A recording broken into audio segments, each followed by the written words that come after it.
அன்பார்ந்த தோழர்களே, என் உயிரின் உயிரான விடுதலை சிறுத்தைகளே, அனைவருக்கும் அன்பு கலந்த வணக்கம். தேர்தல் களத்தில் நமது கூட்டணி கட்சிகளை சார்ந்த வேட்பாளர்கள் தீவிர முனைப்பாக செயலாற்றி வருகின்றனர், வாக்கு சேகரித்து வருகின்றனர். நாளை வேட்புமனு தாக்கல் நமது 8 தொகுதிகளிலும் நடைபெற உள்ளது. வேட்பாளர்கள் அதற்கான ஏற்பாடுகளை செய்து கொண்டிருக்கிறார்கள். இயக்கத்தின் மாவட்ட செயலாளர்கள் உள்ளிட்ட அனைத்து பொறுப்பாளர்களும் ஒற்றுமையாக இருந்து தோழமை கட்சிகளைச் சார்ந்த பொறுப்பாளர்களோடு இணைந்து மிகச் சிறப்பான முறையில் வேட்புமனு தாக்கலை வெற்றிகரமாக செய்ய வேண்டும் என்று கேட்டுக்கொள்கிறேன். கட்சியின் மறுசீரமைப்பு நடவடிக்கைகளில் சில மாவட்டங்களுக்கான மாவட்ட நிர்வாக பொறுப்புகள் இன்னும் 3 வார காலம் நாம் ஒற்றுமையாக இருந்து களப்பணியாற்ற வேண்டிய தேவை உள்ளது. மாவட்ட செயலாளர்கள், மண்டல பொறுப்பாளர்கள் ஒவ்வொரு சட்டமன்ற தொகுதியிலும் குறைந்தது 20 வாக்குச்சாவடிகள், பூத்துகள் என்கிற அடிப்படையிலே பிரித்து ஒவ்வொரு 20 பூத்துகளுக்கும் ஒரு கமிட்டியை கட்சியின் முன்னணி பொறுப்பாளர்களின் தலைமையில் உருவாக்க வேண்டும். அல்லது 15 பூத்துகளுக்கு ஒரு கமிட்டி, அதிலே மாவட்ட பொறுப்பாளர்கள், மாநில பொறுப்பாளர்கள் யாராவது ஒருவரை அந்த கமிட்டிக்கான தலைமை பொறுப்பாளராக நியமிக்க வேண்டும். அவருக்கு கீழே 5 அல்லது 10 பேர் கொண்ட ஒரு கமிட்டியை நியமனம் செய்ய வேண்டும். அவர்கள் அந்த 15 அல்லது 20 பூத்துகள் என்று பிரிக்கிற போது அந்த வாக்குச்சாவடிகளில் நின்று பணியாற்ற வேண்டும். தோழமை கட்சிகளோடு இணைந்து பரப்புரைகளை மேற்கொள்ள வேண்டும், வாக்கு சேகரிப்பு பணிகளை மேற்கொள்ள வேண்டும். வாக்கு பதிவு அன்றைக்கு மிகவும் கவனமாக இருந்து ஒவ்வொரு வாக்காளரையும் வாக்குச்சாவடிக்கு கொண்டு வந்து சேர்க்க வேண்டும். வெற்றியை மட்டுமே இலக்காக கொண்டு செயல்பட வேண்டும். ஆகவே நாம் போட்டியிடுகிற தொகுதிகளில் மட்டுமின்றி 234 தொகுதிகளிலும் பூத் வாரியாக தேர்தல் பணிக்குழுக்களை நியமிக்க வேண்டும். மேலிடத்திலிருந்து, அதாவது தலைமையிடத்திலிருந்து நாம் போட்டியிடக்கூடிய 8 தொகுதிகளுக்கும் மேற்பார்வையாளர்கள் என்கிற பெயரில் 2 பேர் நியமனம் செய்திருக்கிறோம். அது அதிகாரப்பூர்வமான அறிவிப்பாக வெளிவரும். மற்றபடி அந்த தொகுதியிலேயே இருக்கிற மாநில பொறுப்பாளர்கள், துணைநிலை அமைப்புகளின் மாவட்ட பொறுப்பாளர்கள், கட்சியின் மாவட்ட நிர்வாகிகள் அந்த மாவட்டம் முழுவதும் தனக்கு அதிகாரம் இருக்கிறது என்று கருதாமல், மாநில பொறுப்பாளர்களாக இருப்பதால் மாநிலம் முழுவதும் அதிகாரம் இருக்கிறது என்று கருதாமல், தேர்தல் நேரத்தில் எந்த பகுதிக்குள்ளே நின்று வேலை செய்ய வேண்டும் என்று நாம் வேலைகளை பகிர்ந்து கொள்கிறோமோ அந்த பகுதிக்குள்ளேயே நின்று அந்த பணிக்குழு பொறுப்பாளராக மட்டும் பணியாற்ற வேண்டும். நான் இளஞ்சிறுத்தைகள் மாநில செயலாளர் அல்லது மகளிர் விடுதலை இயக்கத்தின் மாநில செயலாளர், எனவே மாநிலம் முழுவதும் சுற்றி வருகிற அதிகாரம் எனக்கு இருக்கிறது என்று போட்டு குழப்பிக் கொள்ளக்கூடாது.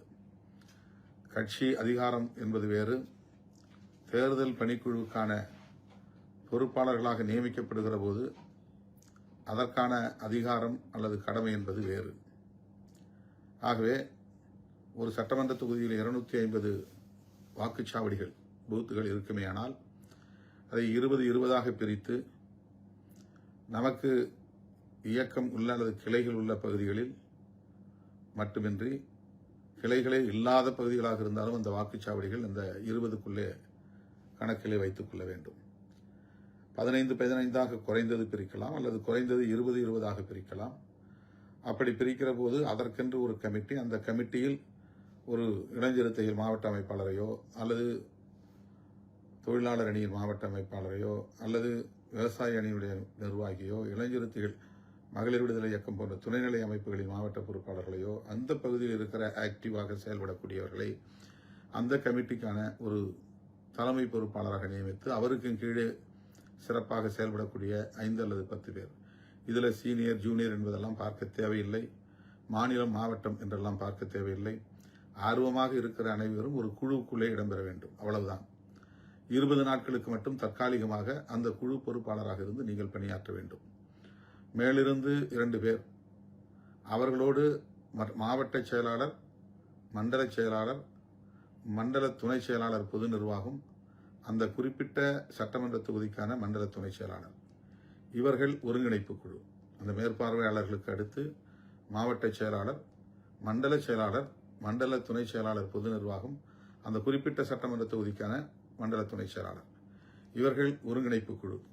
இந்த குழுதான் 20 பூத்துகளாக பிரித்து அங்கே தேர்தல் பணிக்குழுவை நியமனம் செய்து அதிகாரப்பூர்வமாக நீங்களே அறிவிக்க வேண்டும், முகநூலில் அறிவிக்க வேண்டும், அல்லது டைப் செய்து கையெழுத்திட்டு தோழமை கட்சியிடம் இவர்கள்தான் எங்கள் பொறுப்பாளர்கள் என்று கொடுக்க வேண்டும். ஒவ்வொருத்தருடைய தொலைபேசி எண்களையும் அதில் பதிவிட்டு தர வேண்டும்.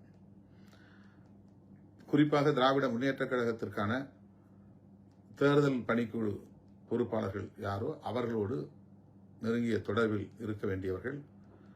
மேலிடத்திலிருந்து நாம் நியமிக்கிற மேற்பார்வையாளர்கள் இந்த மாதிரியான குழு எவ்வாறு நியமிக்கப்படுகிறது, யார் யார் விடுபட்டு போயிருக்கிறார்கள், அவர்களெல்லாம் இணைப்பது எப்படி, அல்லது யார் யார் இணைத்தாலும் அவர்கள் தேவையில்லை, அவர்கள் சரியாக பணியாற்ற மாட்டார்கள் என்றால் அவர்களை தவிர்ப்பது போன்ற பணிகளை மேற்பார்வை செய்வது, பரப்புரைகளில் எந்த அளவுக்கு ஈடுபடுகிறார்கள் என்கிற அனைத்தையும் மேற்பார்வை செய்கிற பொறுப்பு தான் மேற்பார்வையாளர் பொறுப்பு.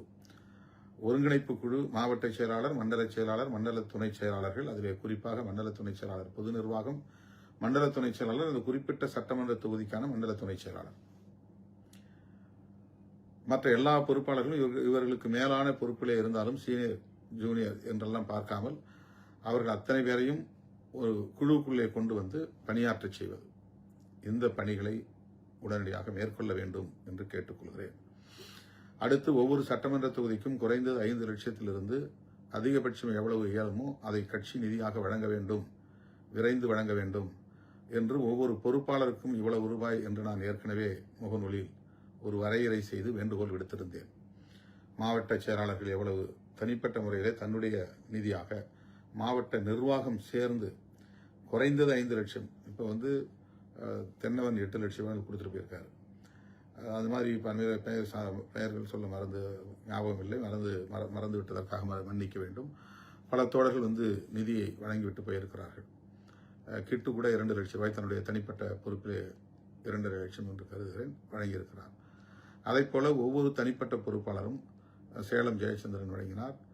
அண்மையிலே யாரோ ஒரு தம்பி நிதி கொண்டாந்து கொடுத்து, இந்த நிதி மூலம்தான் நம்முடைய பொறுப்பாளர்களுக்கு இந்த முதல் கட்ட தேர்தல் பிரச்சார பணிகளுக்கு பயன்படுத்த முடியும். ஏன்னா வேறு வாய்ப்பு நமக்கு இல்லை. உதாரணத்திற்கு விருப்ப மனு செலுத்தியவர்கள் தலா 5000 ரூபாய் நீங்கள் செலுத்தினீர்கள். அது கிட்டத்தட்ட 1 கோடி ரூபாய்க்கு மேல் கட்சி வங்கி கணக்கிலே சேர்ந்தது. அந்த நிதியில் 8 வேட்பாளர்களுக்கும் தலா 10 லட்சம் ரூபாய் என்று 80 லட்சம் ரூபாய் அவர்களுக்கு முதற்கட்ட பணிகளுக்காக வழங்கியிருக்கிறோம். அது என் உயிரின் உயிரான விடுதலை சிறுத்தைகள் தமிழ்நாடு முழுவதும் மனமும் தனக்கு சீட்டு கிடைக்காவிட்டாலும் கிடைக்காது என்று தெரிந்தும் விருப்ப மனு என்கிற பெயரில் 5000 ரூபாய் செலுத்தியிருக்கிறார்கள். அது தேர்தல் நன்கொடைக்காக அவர்கள் வழங்கிய நிதி என்பது அவர்களுக்கே தெரியும். அவர்கள் யாரும் எனக்கு எந்த நெருக்கடியும் தராமல் கட்சிக்கு இது பயன்படும் என்று மனமுவந்து வழங்கிய அந்த நிதி தான் 1 கோடிக்கு மேல் வந்தது. அந்த நிதியை தான் முதல் கட்டமாக காசோலை மூலமாக நம்முடைய வேட்பாளர்களுக்கு நான் தலா 10 லட்சம் ரூபாய் வழங்கியிருக்கிறேன். கொடுக்கும்போதே சொன்னேன், நம்முடைய இயக்கத் தோழர்கள் அவர்களின் சொந்த தொகை, கட்சிக்காக வழங்கிய தொகை உங்களுக்கு நான் வழங்குகிறேன். அந்த உணர்வோடு நீங்கள் இயக்கத் தோழர்கள் நமக்கு வழங்கிய பெருந்தொகை நன்கொடை என்கிற அந்த உணர்வோடு நீங்கள் இதை பயன்படுத்த வேண்டும் என்று சொல்லி அனுப்பியிருக்கிறேன்.